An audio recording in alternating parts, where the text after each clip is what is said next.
All right, it says I'm live, and I'm just using my phone. So we're going to need some sort of indication that this is working, or else I could blab for a while and make me feel good. But I don't see anything on here, just me. Does anybody see me on my new feed here? In a moment.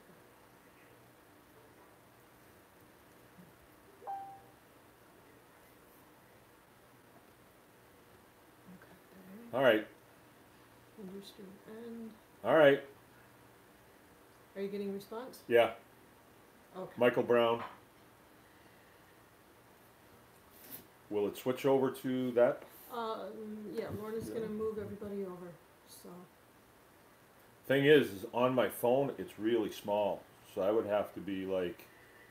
Well, I can. Okay, get on it USA and read to you. Patriot. Hello from Ohio. All right. Oh, good. I think I look dopey in glasses. The bifocals.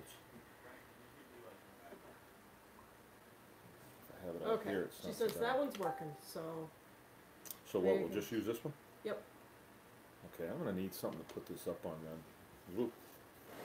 Adapt and overcome. That's what we do, and this will work fine. I just need something up about this high, like I don't know.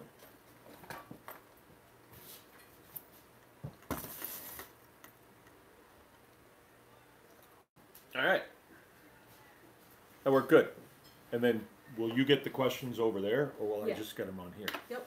Well, both. I'll be here on. All right, we're operational. Adapt, overcome. And we're only a couple minutes in, and we overcame that, so that's great. That's the spirit of things these days, because like we talk about contingency plans all the time in homesteading, and today was a good day for contingency plans because it was about 30 below. Go ahead. Okay. It's about 30 below, and we had a drain freeze up in our butcher shop, and that really slows us down because we need water to, wash our milk equipment and all that stuff. So we made it though, and checked on the animals a couple times today and made sure that they have everything they need. Did a lot of bedding and hauling of warm water out for them, and everybody is fine. We did not get much done today, I'll tell you that, and you don't when it's real cold like this. I did not start my tractor today. I thought about it, but then I thought, no, I don't need to, so I didn't.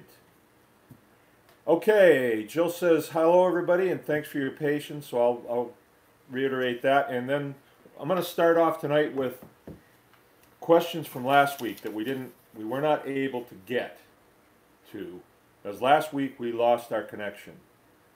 So, this is from somebody that we've known for a while, at least on the internet, named Buffalo Patriot. And the question is like this. I don't castrate my male piglets. I usually butcher them a few weeks or months before they taint. How long can I wait before the butchering? Okay, well, what he's talking about here, or she, because I'm not really sure if it's a man or a woman, or other, is Boar Taint. And what a boar is a pig that's intact. You know, he's got his testicles, so he's not been castrated. And let me just tell you our experience, because there is back and forth on the internet is so much. And let me just tell you my experience. The very first time I butchered a mature boar, with his testicles, it was in Montana. You okay? Yeah. Oh, maybe, yeah. Can you guys hear me okay? Okay, now I got a speaker up here, or my microphone. Great big pig, and the guy that I was friends with that was the butcher I used to use before I did my own butchering, he says, yeah, we'll make all kinds of stuff out of it. There'll be so much spice in it you won't know the difference. It'll be fine. Well, I hauled him to the butcher's, and it was like in those days we used to kill him at the farm, load him on a trailer, and take him to this butcher, and he would do it. I don't know if they can do that anymore. Oh, low battery. Great. Boy, we got... Okay. Stand by one. And it froze, too. All right.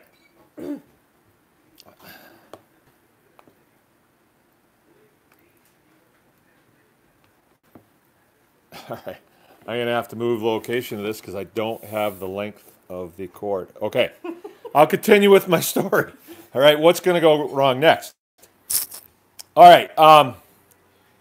So I took this. Let me just get this out. All right. I took this boar to the butcher. They broke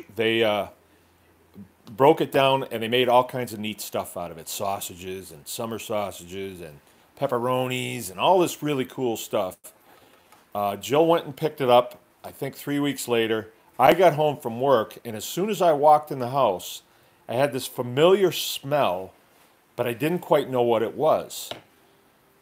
I went up into the kitchen, and there was all these nice meats laid out on a platter. It was beautiful, just a beautiful thing, and I was so excited. Okay, don't forget to hit the thumbs up. All right, hit the thumbs up here now. So I was so excited. But then when I tried this stuff, there was a flavor there that it just didn't.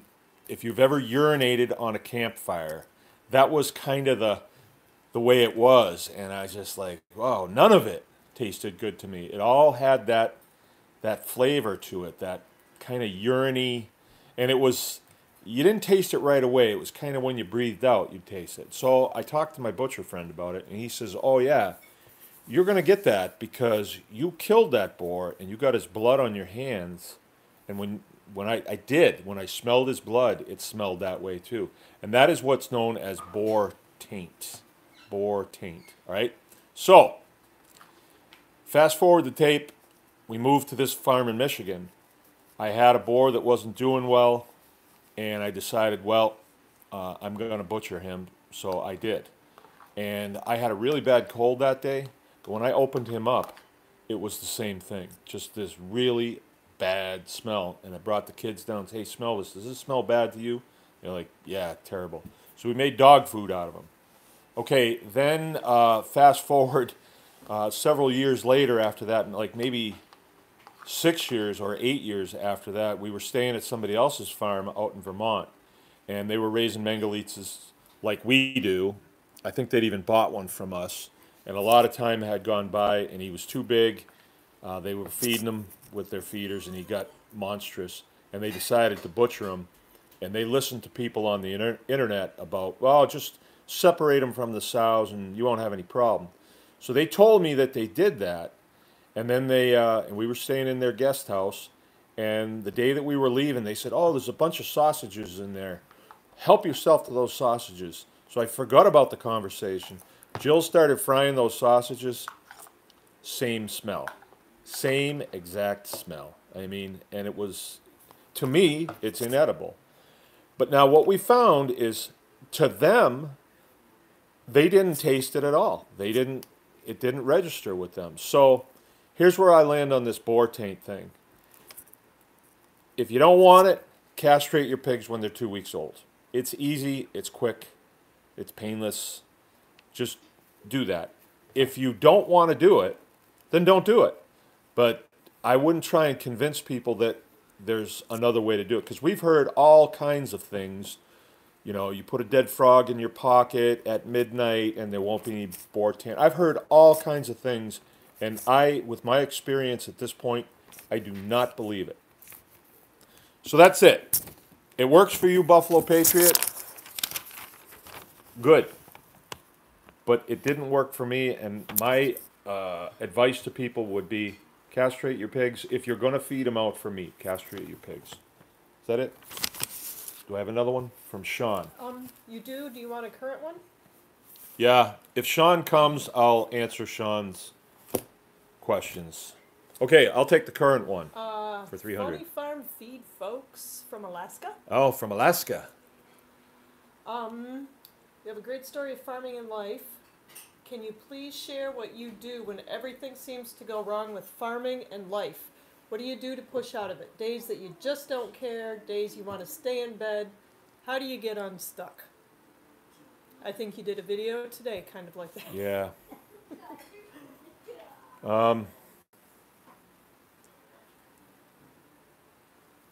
Okay, when we started homesteading, we would have days where we'd say, forget this. I'd rather work at a factory, you know. And when I look back on that now, there were things that were happening, and I had such a short, I wasn't looking at it objectively, and I felt like there was this hidden hand that was just trying to destroy my life, you know. And a lot of times quitting was more work than just pressing on through. So I have a real good friend, a veteran friend of mine, and he quoted this saying, and I'm not sure where it came from, but he's in business himself too, and he's had a lot of struggles, and he says, you know what? I thought about quitting this 100 times, but I just never did. And I know this guy that asked this question, and I can tell you, Brian, you have to just put one foot in front of the other, and every day you put things behind you that were a struggle, and then they're not hard anymore. For me, a great source of my frustration was getting out of commercial farming. Commercial farming, the way I would define that is, you try to convert everything that you produce into dollars. And then you use those dollars to get the things that you need. And I think we were pushed into that. I mean, when I got here, got out of the service, I got here, I was like, here, this is how you do farmer's market. And, you know, at the farmer's market, you have to follow a set of regulations that are very much in line with what Department of Ag wants, and it's all about dollars, right? Farmsteading's different. I'm encouraging people at this point, keep your day job and start to count your wealth, sort of like they did back in Saudi Arabia, I guess. I don't know where, but you would hear guys, you know, some sheik is very, very wealthy because he's got, you know, 1,000 camels, right? It doesn't talk about how many dollars he has, you know, it's how many camels he has. And when you're homesteading, you can be really diversified. You can work a job that isn't totally demanding, because you only need so many dollars, you know, to pay your insurance and pay things that only dollars take. I mean, you can't go to a gas station and trade eggs for gas. Not now. So your whole homestead economy has to kind of change. Your whole notion of economy has to change. And when you do that, things start to look a little bit brighter. For instance, when I was commercial farming my hogs, I'd fire my tractor every single day and use it for at least an hour to 2 hours every day feeding. Now, I have 4 sows. I really only want 2 sows, but I have 4. And I grow enough meat for my family and my extended family, which would be my friends. And it's a transaction between me and them. Animals can be processed right in my butcher facility. I don't have to go jump through any hoops with any of government agencies. And I can trade pigs for other things. I don't necessarily have to make that trade for dollars. So the further I've gone down this road, the more abundance I see that there is. And I think the whole commercial thing, trading everything for dollars, is a system to keep you in austerity, because I sure was. Because every time I turned around and got a check for something, I had a feed company waiting there for me to pay them, or fuel, or or whatever. There was always things like that. Now I have an abundance of diesel fuel because I'm not using my tractor every day. And I have kind of an abundance of time that I can work on other things. So, Brian, what you need to do is, first of all, start putting one foot in front of the other daily, daily, daily. Stay moving and go into survival mode because you need to survive.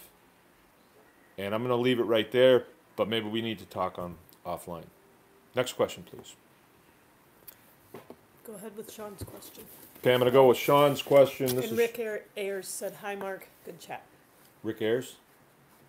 Who's Rick Ayers? Do I know him? Probably. Hi, Rick. I know Nick Ayers.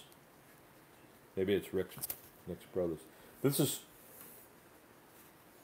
Sean Valentine. He's from New York City, and I think he's a prospective charcuterist or chef or something like that. But here's the questions. Why reference TSC when other hatcheries are less expensive? Well, last week we were talking about pastured poultry and just poultry in general. I referenced TSC because there's a serious scrounge opportunity there. When TSC, Tractor Supply Company, which I think they have them everywhere, when they get chicks and they have them for a while and then they start getting too big, they want to get rid of them, they give them away. So that's why. If you get them from the hatchery, your local hatchery, you get them as day-old chicks, and a day-old chick has a higher probability of keeling over on you. You have to pay more attention. But if Tractor Supply is disposing of all those dead baby chicks before the customers come in, you don't have to take those losses. That's why I refer to them. Will you discuss breeding stock and what physical traits are most desirable for Mangalitsa?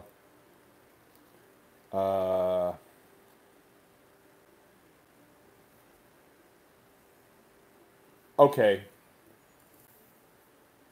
Breeding stock for Mangalitsa.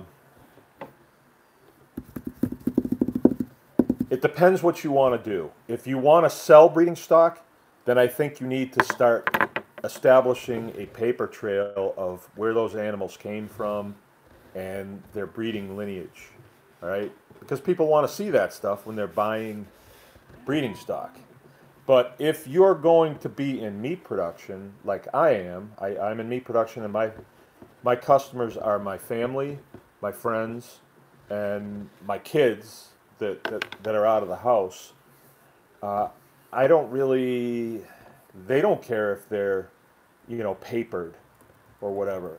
So in my position, I don't care about that. I do my own butchering, and I've seen nothing but healthy animals come through. That's why I've stayed with the Mangalitsa, because they're so hardy. Here it is, 30 below today. I've got a nice shelter for those things to be in, but no, they're going to sleep in the snow in a big huddle. And then when they jump up and come greet me, their noses are all shiny, and they're just doing the twirly dance and everything. They're very content in the snow. I mean, it's one of their things. I think they're more content in the wintertime than they are when it's hot out. So you have to make a decision what you're going to do. I don't think the breeding thing is worth a going concern. I haven't seen anybody do well with it. You're trying to sell breeding stock animals for huge bucks. And then what do you do if the thing fails? I mean, how do you guarantee it? I don't have time for it. I'd rather be in the meat business. Meat is consumable. That means there's going to be a demand for it. It's going to be an ongoing demand. So, and then there's a big stink going on right now. If you don't have papers, people are saying that you shouldn't be breeding them, and I don't agree with that. I just don't. But that's me.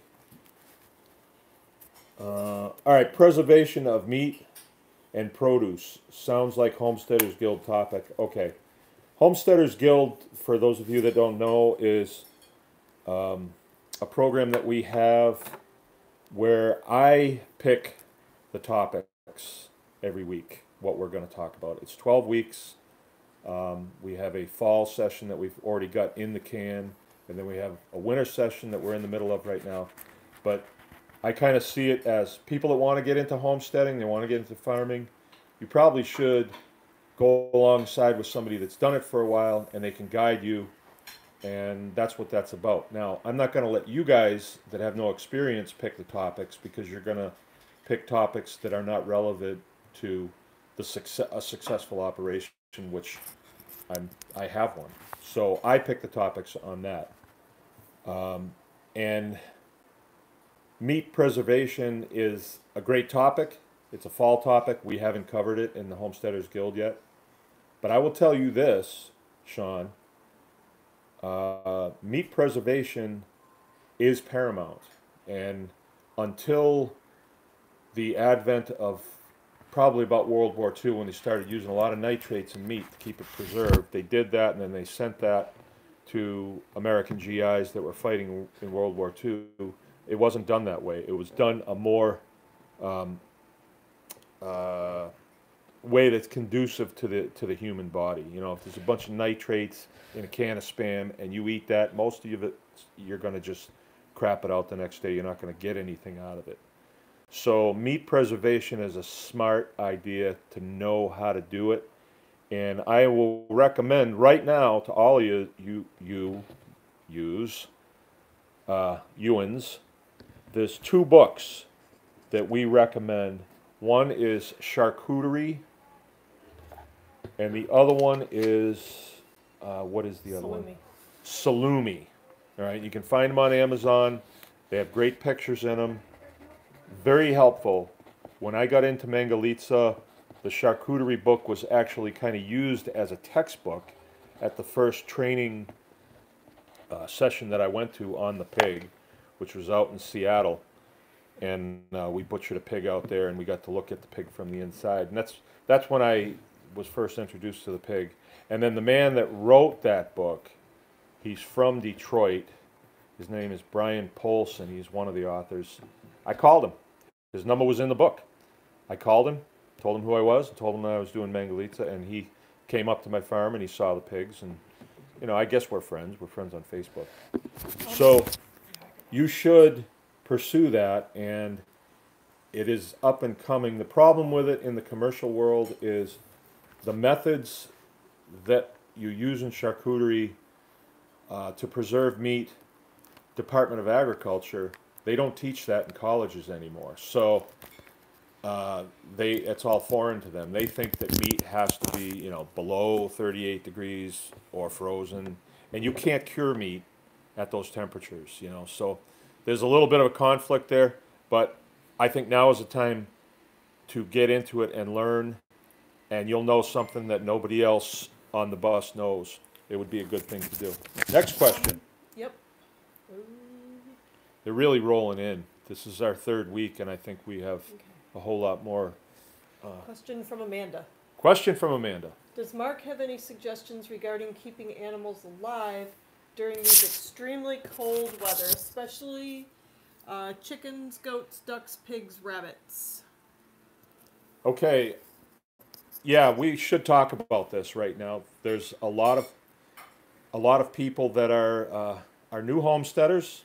I happen to know this gal. I don't know what to call him anymore. Babe, female, what? You know, I don't want to offend anybody, but this lady, woman, she's asking what do we do to what are some pointers on keeping your animals alive when it's really, really cold like this? Okay, get them out of the wind. The wind is what's going to cut them down, especially calves, goats. Goats have, especially milking goats, their teats are hanging down. If they're hanging in the wind, they will freeze. And you can have a lot of problems, and you can wind up having to put animals down because of that. You can bring them back, but just avoid that. Get them out of the wind. I'm not a big advocate of keeping animals in barns, but when it's cold like this, bring them in. Bring them in the barn, because the wind will be off of them.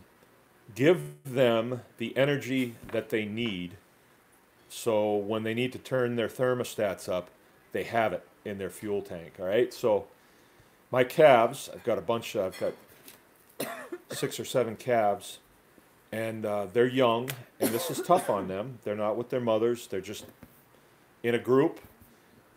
Their huts that they stay in, I make sure that they have plenty of bedding. So when they lay down on the ground, it's directing the heat back at them, their own heat. Bedding, straw. Write that down. There's a real misnomer out there, the difference between straw and hay. Hay is feed. Straw is bedding. Straw is the stalks and stems and leaves from crops like barley, wheat, grain crops. All right, and you should have a barn full of it. You should have some place where there's a bunch of it. So when you have cold weather like this, it's your friend. I mean, it's like putting more blankets on the bed. All right. And then what I just did before I just came in, and if I had more battery, I would have made a video on this, because this is not only how you treat your animals, it's how you run your operation. All right, it's 30 below outside. I can't start my tractor, or I shouldn't start my tractor. I could push it, but I shouldn't. So I'm going to do things by hand today. What that does, it forces me to walk long distance, keep my body temperature up, and keep my morale going. Brian, keep your morale going. Exercise helps you there. And I had a sled that I put new bedding in it. I mean, this is just a sled that we pull behind a snowmobile. But I didn't hook the snowmobile up. I'm going to walk. I'm going to do this. I put bedding in it. I put a bucket of sweet feed. All right, it's got corn in it. I'm not a big corn guy, but this time of the year, I mean, you use what you got. It's got corn. It's got a pellet in it. You can get it at Feed Supply, or It's just a sweet feed or a horse feed. This particular one is a goat feed. okay. 16% protein. Yep, 16% protein. I mean, it's not their main food. It's just, I'm going to give them a shot of energy that when they need to turn their thermostats up tonight, they have something to burn, right? So I gave them that, and then I brought out warm water. And I actually brought out kind of hot water tonight because it's so cold. And what that does is, down in my butcher shop, I have a wood stove down there, and I start that thing up in the morning. Actually, I burned it all night last night. And I got water going on there all the time. And, that I'm heating. So what I'm doing, I'm transferring the energy from those logs that I'm burning to the water, and then I take that energy out and I give it to the calves. So they get a belly full of warm water, sweet feed, and bedding in their huts. Their huts are clocked, you know what I mean by clocked? They're just situated so that the wind can't blow in. The wind's blowing around them. And if you saw the video I made yesterday and today out there, I even covered up those huts with snow. And when I bedded them, if I'd have had more battery, I'd have showed you, because it was blowing to beat the band. And I took the feed out to these calves, so they came out of their huts. Then I bedded their huts. And then I went in their huts, and I sat in there for a minute, and I thought, wow, it's still in here, and it's actually warm. And after I put all that I put down like 6 or 8 inches of fresh bedding. It's not much. It's really, I mean, dollars-wise, it's nothing. A round bale of straw is what, $30, something like that, and they're 1,500 pounders. I get them by the trailer load. I get like 40 of them at a time. They last me a long time, and that's a whole nother subject. I mean, you're bringing carbon onto your property, so that's a good idea. And I thought to myself, if I needed to lay down here and stay here tonight, I could do it, and I would survive. So, carry that over to your rabbits too. Get your rabbits out of the wind. If they're outside and you can carry those hutches in, I would do it. I mean, in warfare, right, you take every advantage that you can. And farming in the wintertime, below zero, it's war. I mean, it's you against the environment. Somebody's going to win. And like I had my wins today, I had some losses today too. I didn't lose any animals, so I consider that really good. I had a drain that plugged up, that iced up. But I'm going to win that one. Okay, so chickens. Let me talk about chickens. Warm water. Keep them out of the wind. And make sure they're fed. Heat lamps. I talked about heat lamps the other day, and people are still going to do it. But animals are different than us. The only time that I would possibly use a heat lamp in my barn is never. Because if I lose my barn, that's a big loss to me. So I would never fire up a heat lamp in my barn. Because I've had failures with them. And I know people that have burnt down buildings. I know a good friend up in the UP burned up a chicken house last year from a heat lamp. Heat lamps and straw, bad combination. Heat lamps, straw, and pigs, even worse.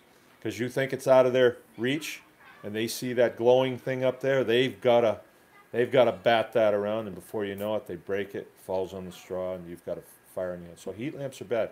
If I had baby pigs hitting the ground tonight, I mean, if it was hitting tonight, I would be taking them from their mom and bringing them in the house by this wood stove, and then bring them back out in the morning. I've done that many, many times. If they were left out tonight, they might make it in the deep snow. They might. But I'm looking for advantages, and I would do that. All right. Next question. My question asker here keeps glaring at me, so I think I'm going too long in these answers. But we got all night, right? It's cold out. Nobody's going anyplace. John Tomlinson. John. Can I feed moldy hay to pigs? What about salt and minerals? I read it's bad. Salt and minerals for pigs is actually good. And pigs are one of those animals that will not overfeed, right? If you're talking goats and you give them free rein on something like hog chow especially, they'll kill themselves. Been there, done that. So pigs won't do that. They won't overeat and kill themselves. Not that I know of. Putting a mineral out for them, it's a good idea. It's a real good idea. And usually in hog feeds, they put a mineral pack in there. So no, it's not gonna. You read all kinds of crazy things. A lot of it doesn't make sense. But pigs are one of those animals that are sort of self-regulating. And if something is bad for them, they don't eat it.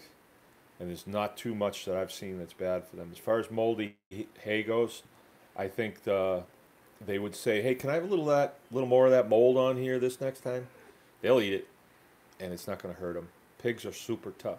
At least Mangalitsa pigs. Now, John, I know you have Mangalitsas, and you will see that they can turn just about anything into super high quality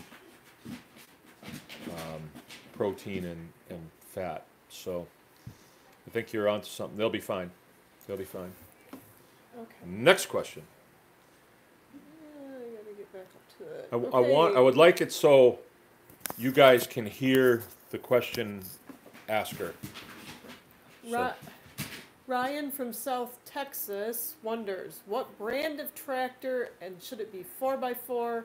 Opinion on no-till drill planters. All right, what kind of tractor? Honestly, I mean, yeah, you want the. I would get something that is what they call an open source tractor, and that's going to rule out Kubota, John Deere unless you get an old one, Case unless you get an old one. I mean, a real old one. New Holland, no, because the problem with those tractors, if you, like even the John Deere that I have is a 94, and it's a small one, 45 horses, got a front end loader on it. If I need a John Deere part for that, a lot of times I have to go to the dealership for it.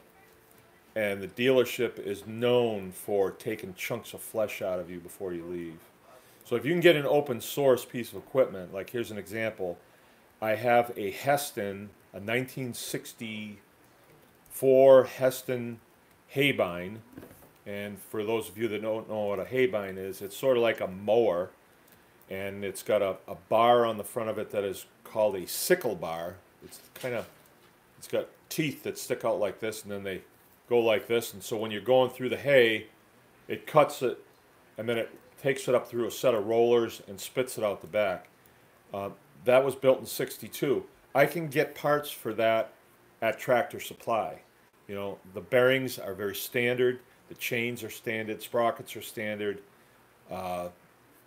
Parts for it are very easy to come by and very inexpensive. So, for what kind of tractor do you want? That's a tough one. Now with my 94 John Deere, it's old, right? 94, that's old. Now I can get stuff for it at Napa. So that's kind of where I'm going with that. Do I like John Deere better than New Holland or Case or anything like that? I'm so over that. That's like, do I like Ford better than Chevy and stuff like that? That's semantics. That's stupid. You want a piece of equipment that's serviceable and will do what you want it to do, and you want to be able to figure it out at home, if you can. I mean, in the homesteading business, it's really nice if you know how everything works on your property and you don't ever have to bring anybody else in to help you with it. But you know, we do talk about community and networking and stuff like that. The guy that lives in the community that knows how to fix diesel engines, people are going to be ringing on him, because you know, you don't want to be hauling it to a shop where they get $75 an hour to try and figure out what's wrong with it. So I say try to find something that's open source and older. And you asked about four-wheel drive. I don't have a four-wheel drive tractor, and there's been talk around here about getting a four-wheel drive tractor because my son talks with other kids at school and stuff, and oh, if you don't have a four-wheel drive tractor, you're just not a man, I guess. If I need four-wheel drive to get myself out of a pinch, I shouldn't have got in it in the first place. And I've gotten stuck on this farm about 4 times where I've had to go to my neighbor and say, can you pull me out?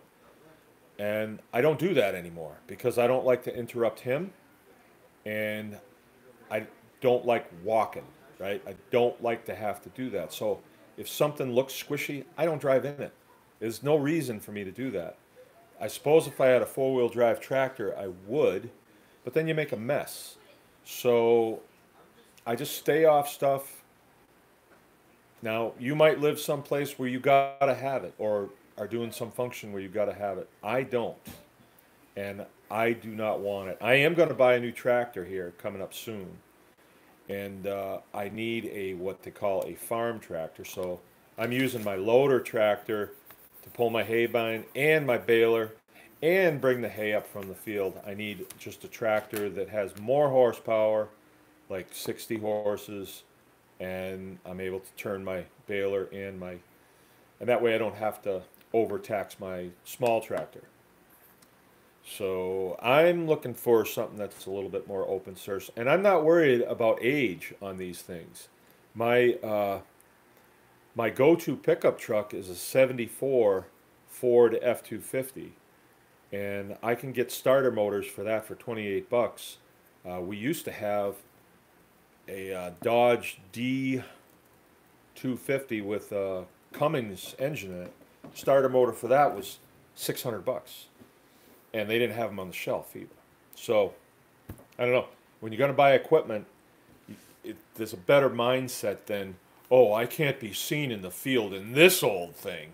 That's dumb. That's dumb. We're in homesteading, we're talking results, right? So get a piece of equipment that is serviceable by you, and man, the price of old tractors is way, way down. All right, next question. Henry M. would like to hear an update on your bees and if you like them. Well, Henry, my bees were not actually my bees, and this is a good question, so I can expound a little on community. I had a friend locally here that called me and said, "Hey, can I put some bees on your place?" And what that means is I've got to have a little area where it's kind of secure, where bears can't get in and coons and stuff like that. And my area where I do my pastured poultry is fenced, but I have these Great Pyrenees dogs, and they keep everything at bay. So I was able to say to Josh, "Yeah, sure, bring your bees." I mowed out a little section with my lawnmower for him, and he was able to pull in anytime he wanted to take care of the bees. And then he brought me quarts of raw honey, and that honey is very, very important for our health if it comes from our biosphere, right? So I thought it was a great thing. I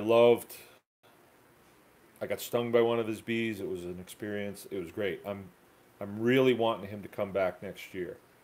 So here we go. All right, this is from Sutton's Days, and she's in southern Michigan. As well, Sounds familiar. as well as chickens for eggs and meat, time and physical abilities are what concern her the most. Do you feel that age impacts how much we should try to tackle? What's the name on that again? Her handle here is Sutton's Days. Sutton's Days. I think she made fun of me one time, in a nice kind of way. Well,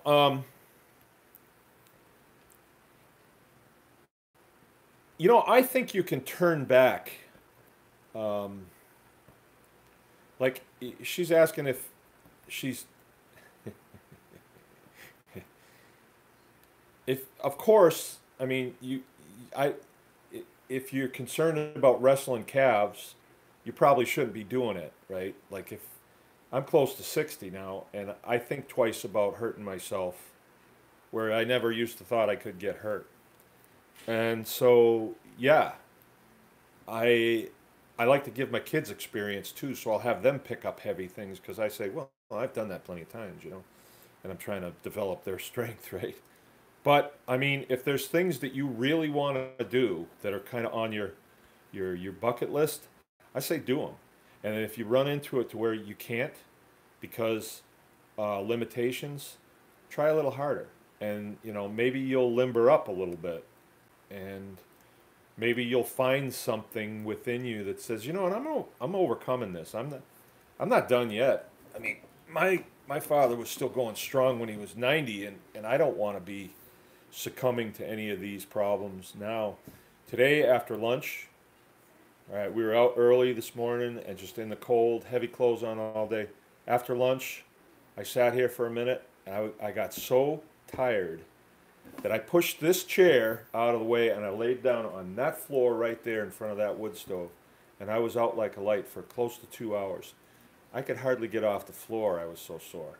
But I knew I had to get back out, and once I was back out, I was glad I was out there. I mean, it was just beautiful to be out and to be able to do what I was doing. I think it was Brian Polson, I mentioned him before. He said to me, if you love what you're doing, you'll never work a day in your life.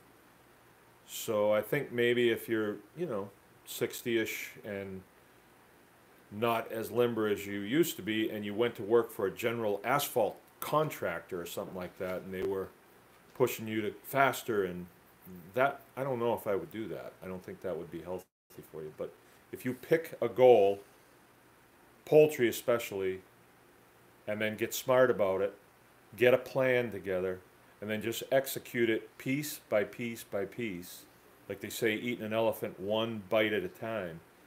Boy, at the end of the summer, you could be, an expert on pastured poultry or eggs, whatever you want to be. You can do it. Alyssa from New York. From New York. Have you ever had a piglet just disappear? We had one disappear this week. Yeah, I have. I've had piglets disappear. I had a puppy disappear one time. And the thing about that was, if they've disappeared and nobody was there to see it, maybe you counted wrong. No, I mean, you could have a really big barn owl there that took it. Could. Um, the mother could have ate it too. So, and that's probably what it was. That does happen. And I tell you what, we've been in this business for a long time, and I don't know why they do it. People have given me theories about what I need to do and all this stuff, and we've tried it, and it seems to subside. But then all of a sudden, you'll have a sow that, for some reason, she'll get a look on her face, and all of a sudden, she just grabs one of her kids and kills and eats it. And I don't know why that is. And I think people, and I've got textbooks here that say they know why it is, but we've tried it, but that doesn't seem to make, I think it's just the breed. I mean, I think it's just that animal. If you look at industrial hog farming, they put the sows in what they call crates. And in that crate, the mother pig's face can never get near her babies, so she can never kill her pigs. And so, like, modern industrial agriculture will say, you know, we've eliminated a lot of these problems of cannibalism. Well, the mother can never even smell her babies. I mean, even if she doesn't want to eat them, she can't smell them. So I think I just, you know, you don't know. They disappeared. Chalk it up to that's farming. Press on. Prepare yourself for other things like that to happen. All right, Heather. Heather Osborne? Yes. Yeah. Hi, Heather. When is the closest date you would recommend for forage crop for hogs? Oh. Okay, foraging hogs. So other people that are on this chat know what Heather's talking about. I have fields, and you can access this on, if you're seeing this now, you can subscribe to the Baker's Green Acres YouTube channel, which I would like it if you would do, and give me a thumbs up and all that stuff. And then you can access some of the videos that I've made about foraging, and I've done a lot of it because I'm really into it. And I'm really into it because it yields so much. It is so cool. If you have a hog like the Mangalitsa, you know, hogs do this terrible thing that they talk about. They dig, right? Of course they dig. That's what that thing on the front of their nose is for. They're designed to dig. So we have fields that we dedicate just to the pigs, and it's sort of like a produce field, except, you know, it's got woven wire around it, corner panels or corner posts on the corners, and then we have a hot wire on the inside of that, 1 foot out, 1 foot up, so the pigs can't get out of here. And then we'll till that field and we'll plant stuff in it. And we've done a little bit of, you know, ad hoc testing to where we'll take all the forage off of 1 square foot and then weigh it and then do an estimation on how much forage is in that field. And it's incredible. It's incredible how much forage is out there. And when you're feeding pigs, they eat a lot. And, you know, in commercial farming, you're always talking about how many days to finish, right? That's because every day is coming off of your bottom line on the other end. But if you do forages, you have a field that's fenced, you've paid for all that fencing, all that dirt out there is paid for, and then you get a 2-pound bag of, let's say, purple top turnips, and you plant them.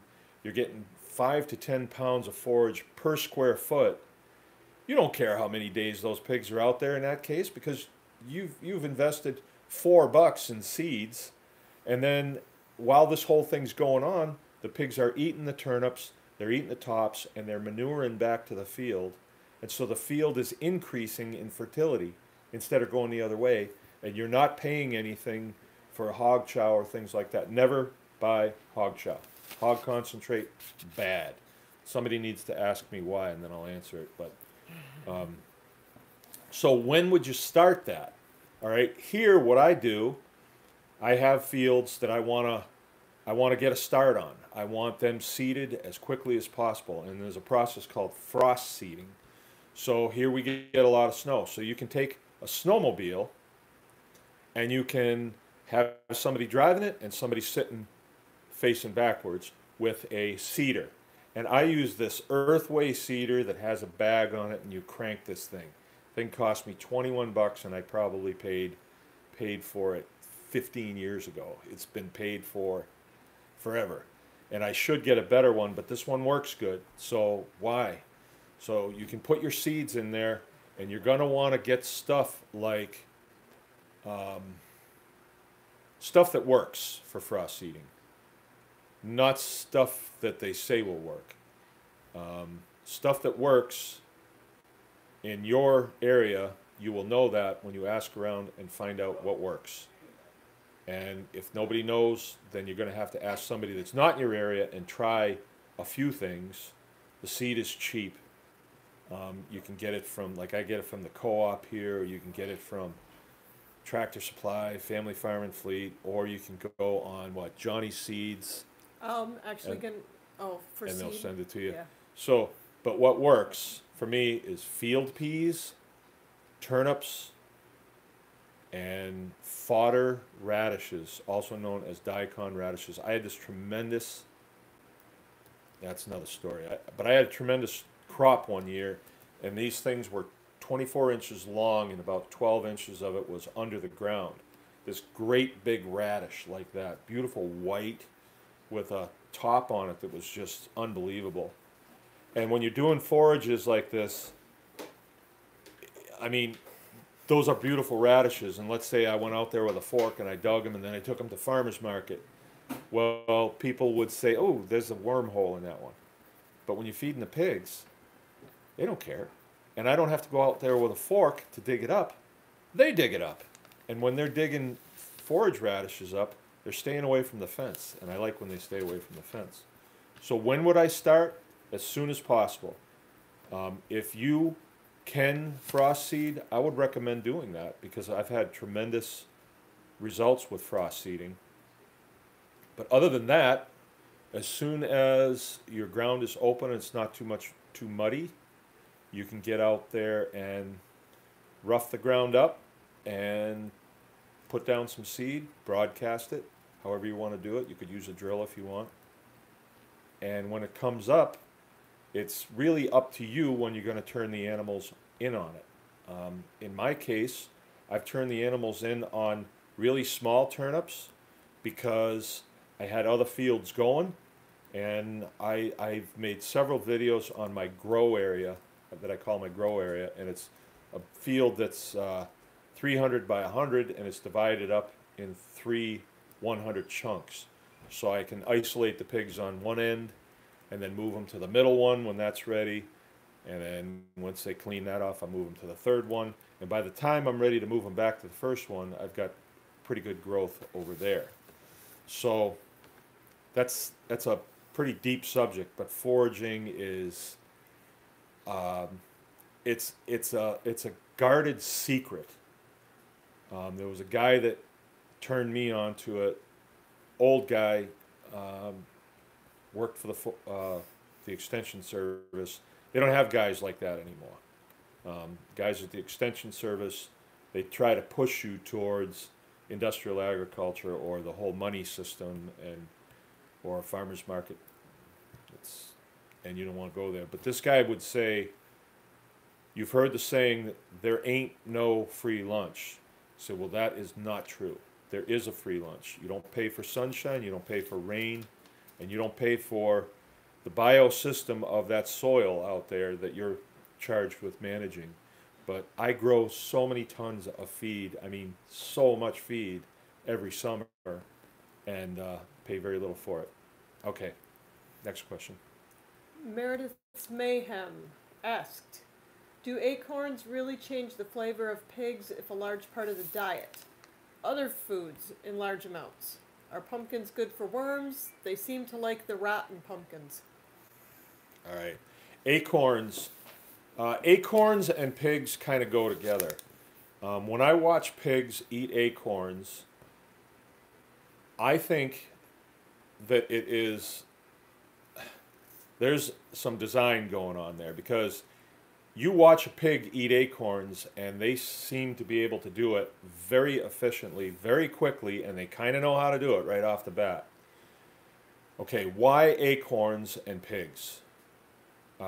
Sean asked some questions about preservation of meat. Take an acorn sometime, break it open, cut it open, put it in your mouth and crack it until you can get at the meat. Eat some of that meat and see what you think.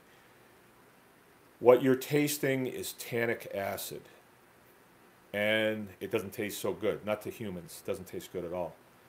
Pigs seem to love it. They love it. They go crazy on it.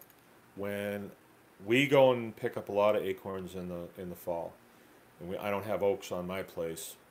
If I got another place, I would. But you know, an oak, the average oak tree, a foot across, drops 2 tons. So 4,000 pounds of acorns a year. So they're plentiful, and there's lots of them. So what does that tannic acid do to the meat? And what does it do to the fat? What it does, tannic acid is an agent that will resist rancidity in the meat and the fat. So if you're gonna, let's say you're gonna tan a hide, you use tannic acid. If you're going to be wearing buckskins and you're back in the 1800s and you need them soft, you'll find a oak tree and you'll make a dish on the top of it. You'll burn it out until it's a dish, and then you'll fill it with water, and you'll knead your buckskins in there, and it will actually tan those buckskins, and then you can make, you know, your buckskin pants and buckskin shirt to wear like Daniel Boone did. So when your pigs eat a lot of acorns, when do they eat them? In the fall, when they hit the ground. When do you butcher your pigs? In the fall.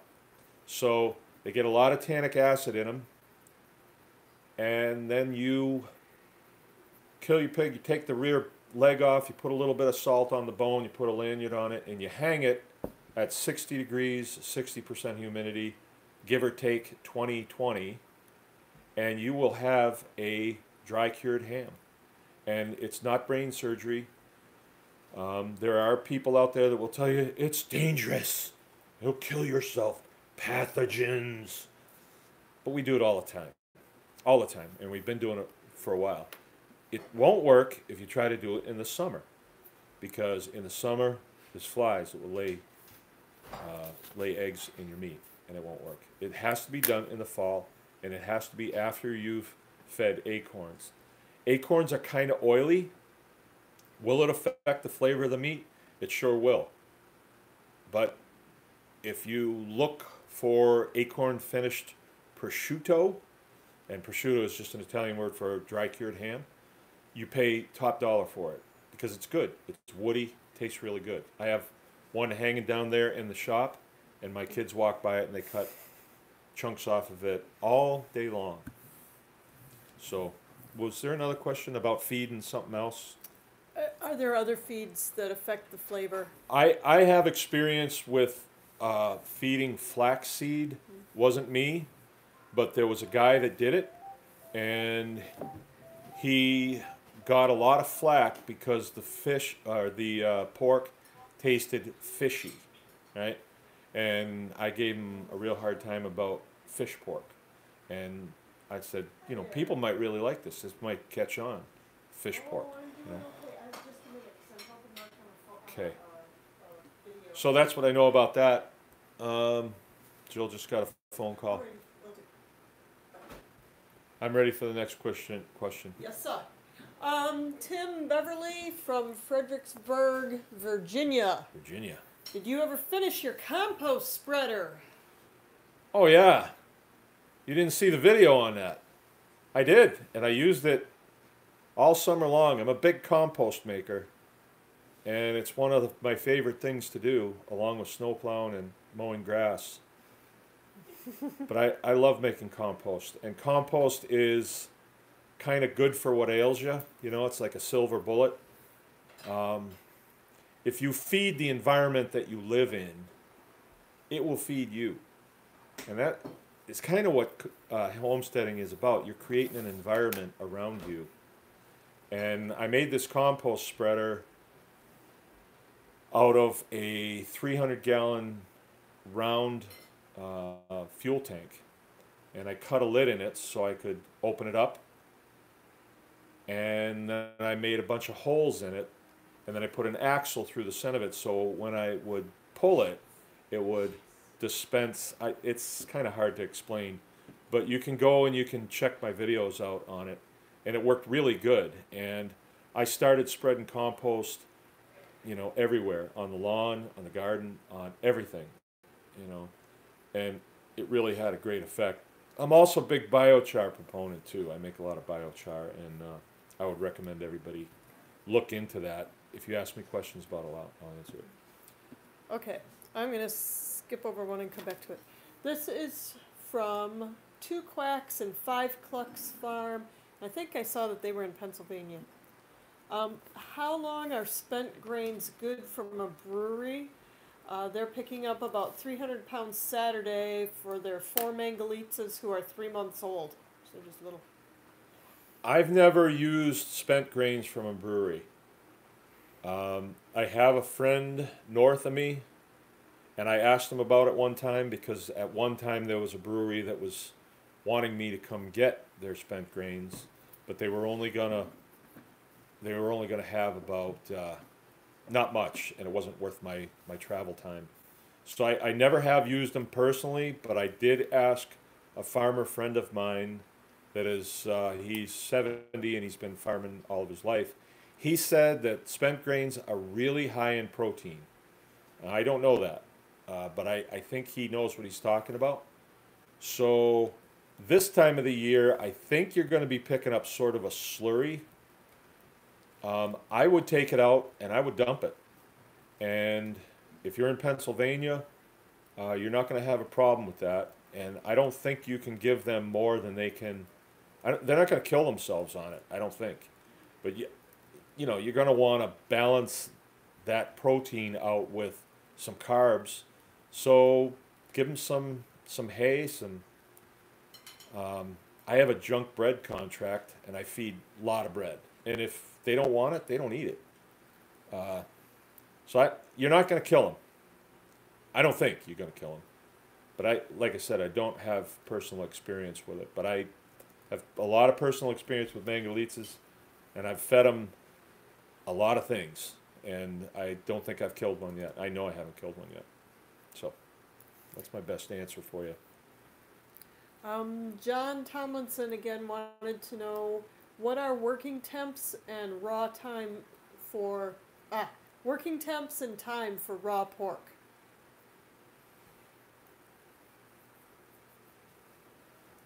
Working temps and time. Do you know what he means? I know when we process, the best temperatures are really about 40 to 50 degrees for personal comfort, but keeping the fat solid. Oh, So I get what along you're those talking lines. about. Okay. I think I know what you're talking about. If you butcher a pig, for me, I like to do it in a 2-day process. So I'll, like 2 o'clock in the afternoon, I will kill a pig, and I'll scald and scrape it and get it opened up, guts dropped, and cut in half. And then I will leave that sit out overnight, and the next day it'll be somewhat solidified. We've set them out in November when we had really cold weather for one of our classes, and the students actually, we had to bring them in because they got too solid and you couldn't pull a knife through them. So you got to be careful of that. But I think it was down, you know, in the teens when that happened. It'd be okay, just can't leave them out in it too long.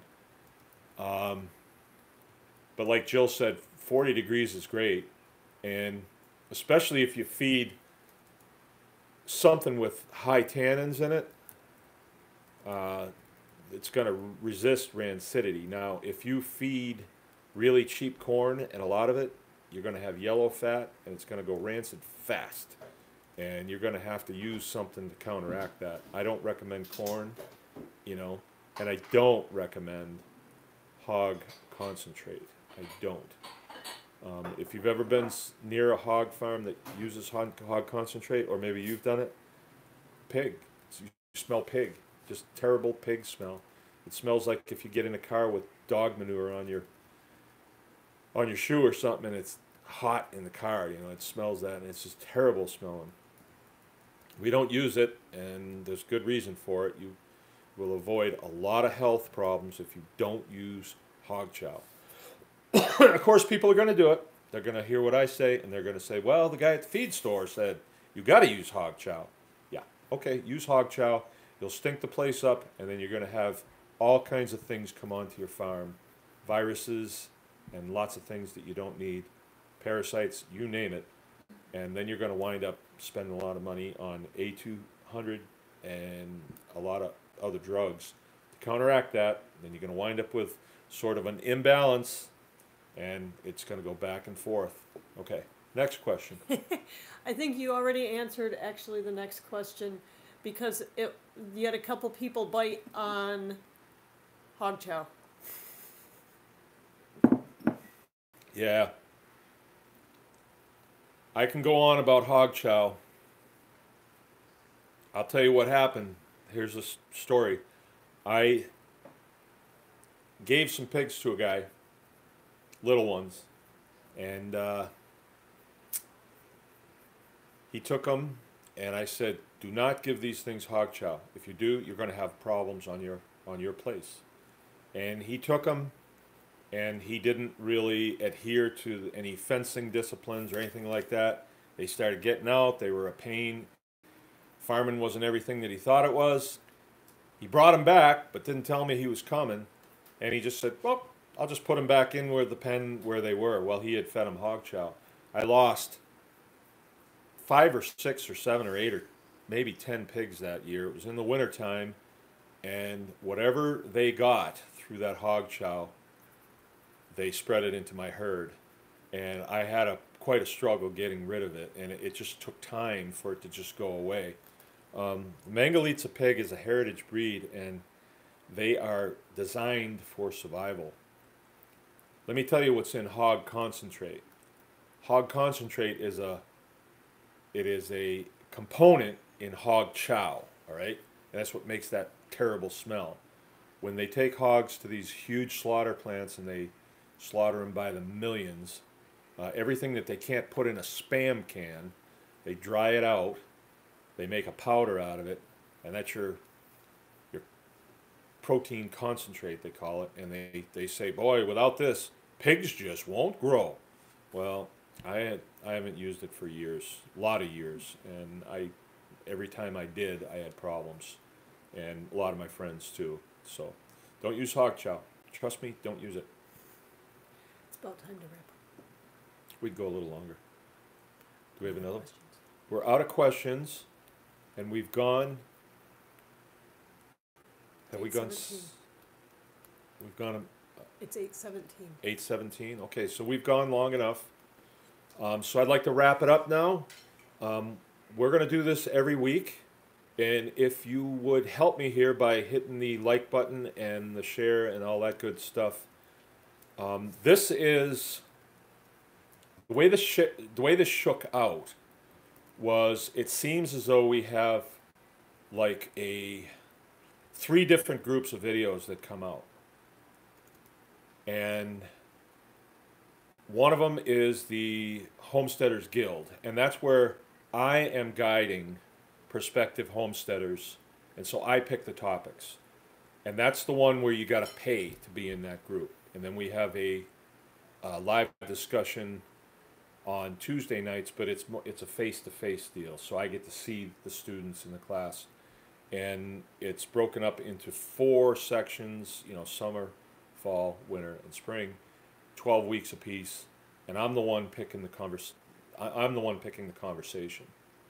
Then There's the group of videos that are just on the Baker's Green Acres page, where as I'm going through my thing on a daily basis, it's like a blinking light, like you need to share this. And so I share it. And it's free to anybody that wants to see it. And I've done a little bit of whiteboard stuff on that, but I don't think I'm going to do that anymore. I'm going to save that for the Homesteaders Guild because they're more focused. This is the one on the Baker's Green Acres page is just an impromptu, hey, I think I need to share this. And then there's this. This is this live discussion where you can ask questions about anything within reason. So I think we'll stay with this for now. It seems to be working really well. We're liking it, and the focus here, that was a phone call. That was a phone call, so I declined it. But generally, when I decline a phone call, they call right back. So I'm going to sign off for now. We will see you next week. Thanks for coming. Now, how do I shut this off, Joe?